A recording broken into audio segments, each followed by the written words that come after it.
It's common knowledge at this point that Diddy is to blame for Bad Boy Records' demise, and everyone knows the backstories of the label's artists. Some artists threw a chair at Diddy so they could get out of there, some rappers went to prison, and some stars became religious, and soon the label changed into the Bad Boy curse, because whoever joined the band turned into ashes. Anyways, we have a lot of ground to cover, so let's get started. We got a new album we're working on him to drop in January. Besides that, we about to just drop our R&B stuff. The Puff Daddy album. Yeah, what about the Puff Daddy solo project? Yeah. But if it comes to getting ugly where somebody's gonna be trying to kill me, I'm gonna have to do something first. Obviously, he was the Uber star, and I was just up and coming. So, yeah, it's gonna be a show. But he used that to just, just throw me off. Like, it was terrible, man. Do you ever feel responsible in any way? Mase. It was anticipated that Mase would become a major star not only in the R&B industry, but also in the rap world as a whole. It came as a surprise to everyone when he announced that he was going to give up rapping and become a pastor, considering he had dominated the charts from 1996 to 1999. A raging dispute was stoked by the rumors surrounding Mase's unexpected exit from the bad guys. How is it that a 19-year-old rapper can wake up one day and declare, you know what, I want to get out of this and become a minister? No reason why I decided to start rapping. I just wanted to better my life. I wanted to do something better for my life.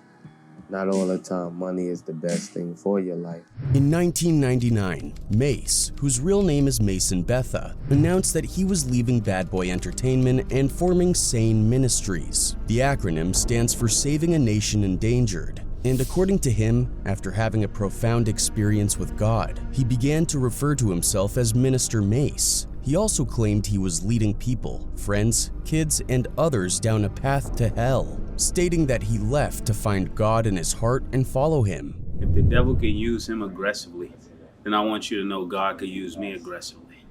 In point of fact, it is said that when Mase was at the pinnacle of his career as a result of the success of his album Harlem World, he disclosed this information to a radio interviewer. I felt like I had a lot of money, but I didn't really know who I was. I knew I had to do something other than just hip-hop. But there are others who are unsure as to why Mase left. Diddy does not allow someone to easily claim a position as a bad guy insider and get out of their contract. He had Mase signed to a deal for a significant amount of time, but Mase still managed to come back after 5 years without getting any royalties with his album Welcome Back under the Bad Boys label. However, he then expressed a desire to leave once more and even managed to sneak his way into an interview with Puffy, during which he requested that he be released from the contract.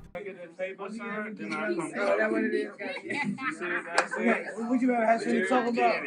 You got nothing to talk about right now. Got something to talk about.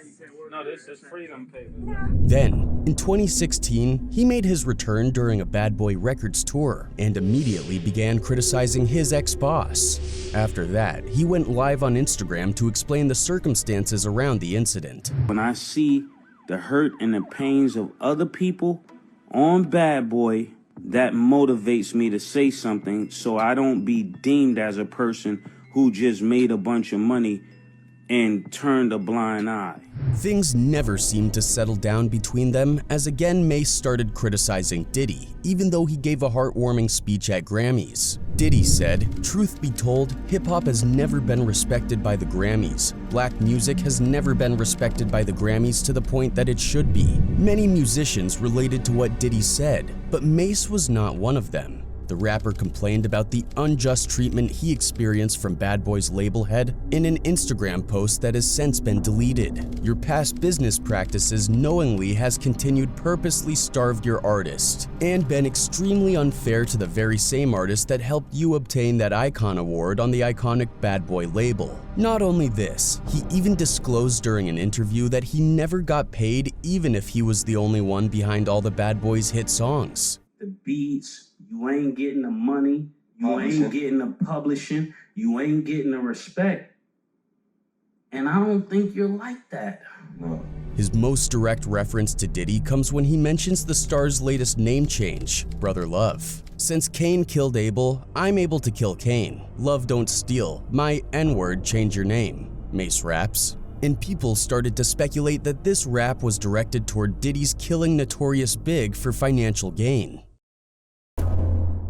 Faith Evans. Faith Evans, the singer and wife of Biggie Smalls, rose to fame in the 1990s. From 1994 to 2004, she was a member of Bad Boy. After she left Bad Boy, she started her own record company called Prolific Musical Group and engaged experts to help her establish the label. 2005's First Lady debuted at number 2 on the Billboard 200. One of several highly regarded albums she's released. The Incomparable album came out in 2014 and was her most recent. Hey, what's up? It's the First Lady Faith Evans, aka Big 50 from the Bricks, y'all. In 2017, she promoted an album called The King and I, which is widely believed to be a collaborative effort with Biggie. The duo CD is only 25 tracks long, but it covers the tale of Faith and Biggie's lives together from the day they met until the day he died in 1997.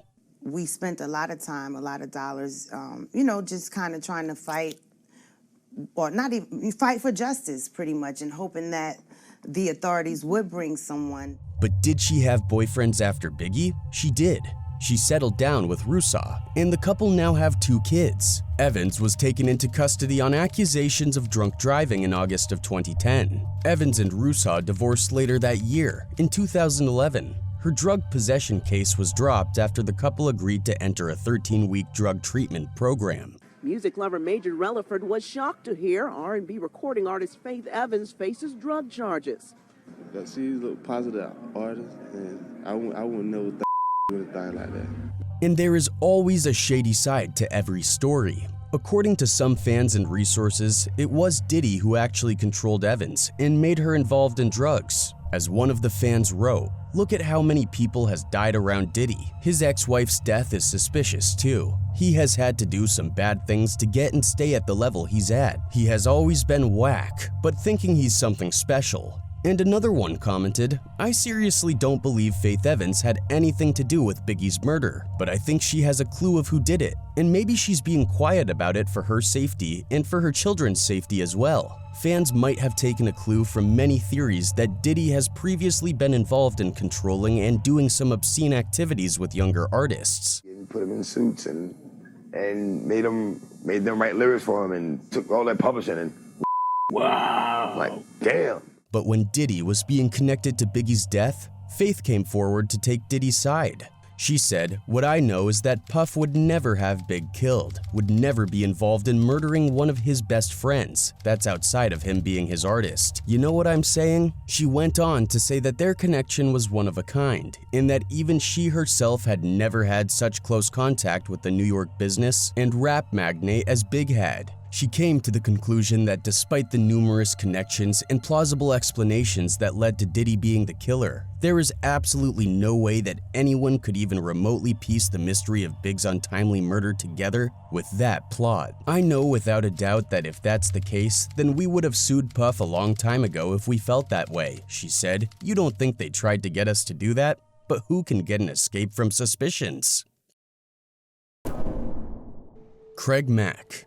A disproportionately high number of Diddy's former signed musicians have given up their jobs to focus on their religious beliefs instead. The issue that remains, though, is why. What was it exactly that they observed? The first artist to release music under Bad Boy Records was Craig Mack. For a while, it looked like Mack's career was on the upward, but then it started to plummet. Skeptics claim that his career was doomed from the start. Diddy's discovery of the notorious B.I.G. is often cited as a major factor, although to this day, no one knows why. Because of that, he made an attempt on Craig's life. I'm not gonna be an idiot and sit here and do all this stuff for everybody, and I'm not gonna see anything from it. Craig Mack's physical appearance was also problematic, as he had always been the target of ugly jokes in hip-hop media. Mack couldn't take the insult any longer. Even people of his own race were criticizing him, and you can thank Diddy for it. This is because Craig was successful in killing Biggie's career, and Diddy never showed up there to defend him, as it seems he never liked him. Puff didn't like him for whatever reason he didn't. He told Craig, yo, if you don't fire your manager, you can't work for Bad Boy. And the cherry on top, Biggie also never liked working with Mack. Is Craig on the album? Mack? Yeah. Nah. You can't curse? Yeah, you can curse. I don't with that. With Craig. Despite the fact that Biggie and Craig Mack never officially disclosed the specific reasons why they didn't get along, there was a great deal of speculation as to why that was the case. Craig Mack and Biggie Smalls are from two different type of eras. However, Mack was also hesitant to fully accept Diddy's vision for economically viable rap, which is an important consideration here. Mack did not approve of Diddy's immoral gay parties, excessive drinking, or attempts to exert power over the artists. Mack's collapse can be traced back to his decision to oppose Diddy. He was at a loss for what to do, so he departed Bad Boy Records, and he said someone was actively trying to eliminate him. He said, "I caught a couple of threats, you know, a couple of passers-by in the streets." And after this, Craig never appeared on TV. But after some time, it was revealed that he had been practicing his religion. He decided to reappear in public through a video released by the Overcomer Ministry. What is your name, sir? My name is Craig Mack. And what did you used to do when you was in the world? Wickedness. Wicked. Okay. And what are you doing now? Righteousness. Whoa, hallelujah. A secretive Christian group in South Carolina that has been labeled a cult by former members. Here, you can see Craig Mack in action at the ministry. After watching this video, people around him saw a huge positive change in his body language. He seemed to be happy and filled with energy, as he was no more a part of the curse. But after these strange occurrences, people started talking about the Bad Boy curse, in which they discussed the reasons for leaving the band of every Bad Boy record artist. You ever notice how a lot of ex-Bad Boy artists run to some sort of religion afterwards? But in one of his recent interviews, Craig revealed something very shocking. I had a gun in my lap. And I'm sitting there, I'm talking to God, I'm like, Lord, I don't want to do this. However, for some reason, he did not, as Mack's medical condition deteriorated with each passing year, which ultimately led to his passing. Craig Mack passed away on March 12, 2018, in a hospital close to his home in Walterboro, South Carolina, and the cause of death was heart failure. Shyne. Shyne's experience with Bad Boy Records was among the most trying ever. After a gathering in New York City in late December 1999 evolved into a nightclub shooting that left 3 people gravely injured, Sean Combs, Jennifer Lopez, and Shyne found themselves in a precarious situation. The weapon allegedly was found in a car in which Combs, actress-singer Jennifer Lopez, and 2 others were riding. There are conflicting accounts of what took place. The first is that a bunch of men walked up to Diddy in the club's VIP area and threw a bag of cash at the Bad Boy CEO as a joke. The second is that he accidentally pushed one of the club goers holding a bottle of champagne out of his hands as they were leaving the club, and it was all over the media overnight. In New York, witnesses have begun taking the stand in the trial of rap star Sean "Puffy" Combs. Whatever the reason, all the dirt was transferred to Shyne. He pulled out a gun and shot in the air, causing everyone to leave the club and presumably injuring 3 people. When I hit the kid that tried to shoot me, that's when the security from the club, when he, tried to grab me, and that's when the ratchet went off into the air. And ultimately, the attempted murder accusation against Shyne was dropped, but he was found guilty of assault and possession of a firearm and given a 10-year prison sentence, which was no less than torture to Shyne. So for a human being to be animalized for 10 years,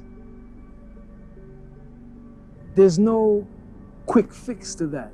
At this moment, though, a number of witnesses claim that Diddy produced a firearm, a claim that he has categorically rejected. I do not own a gun, nor did I possess a gun. But some witnesses suggested that Diddy allegedly bribed his driver with $50,000 to take the charges of the gun on his behalf. Shyne explained that he was carrying a firearm at the time of the event because he had been shot a month prior, as he explained in a radio interview. The rapper said that having a gun on him in the club prevented a tragic ending to the night, but still, Shyne's relationship with Diddy was ruined. there's no relationship there to have a beef, right? Exactly, you know, he doesn't exist to me, and you know. Nothing that the man meant to do. He was acting in self-defense. He didn't deserve 10 years. And in the end, it was Shyne who served almost 9 years for assault, possession of a weapon, and reckless endangerment, and claiming that he sold the comb to save himself. But the tea was spilled some days later by his bodyguard Gene Deal. Those people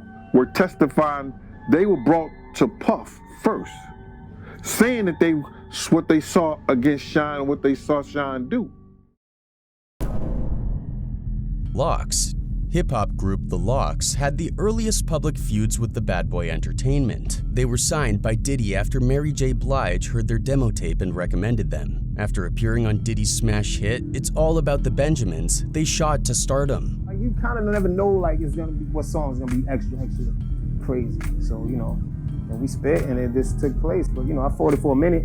I did it. I did my verse that night. The group was dissatisfied with the path Diddy was on with Bad Boy after their 1998 album, Money, Power, and Respect, and its singles failed to chart. After Biggie's death, Diddy moved away from hardcore street music in favor of a more mainstream sound to placate the masses and guarantee radio success, prompting the Locks to hunt for a new record company that better suited their sound. Because of this, they started being featured on a number of tunes released by Rough Riders, which is a label connected to fellow Yonkers native DMX. But Diddy wouldn't allow them out of their contract, so the group started a campaign called Free the Locks to demand that they be released from their obligations. X was already a star in Yonkers in our eyes, maybe 7 to 10 years before he ever dropped out. Additionally, in 1999, they appeared at the Hot 97 Summer Jam performance wearing t-shirts that proclaimed, "Let the Locks Go." After events came to a head and Diddy was hit with a chair, he decided to finally cut relations with the Locks, and he and his band promptly signed a contract with Rough Riders, where they remained for more than a decade. Probably after the argument with Diddy,